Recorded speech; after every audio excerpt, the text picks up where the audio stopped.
Okay, welcome back, viewers. Time to do another transmission video. Here we have a Turbo 400 GM transmission here that I'm going to be modifying quite heavily.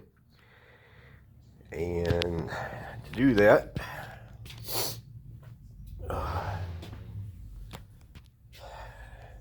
see, I've removed all the valves out of the valve body bushings.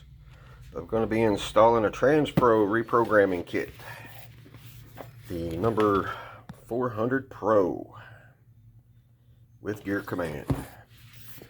So this customer wants it to be hard shifting, wants the transmission to shift really firm, and wants me to make 1, 2, and 2, 3 gear command install so he can shift it himself.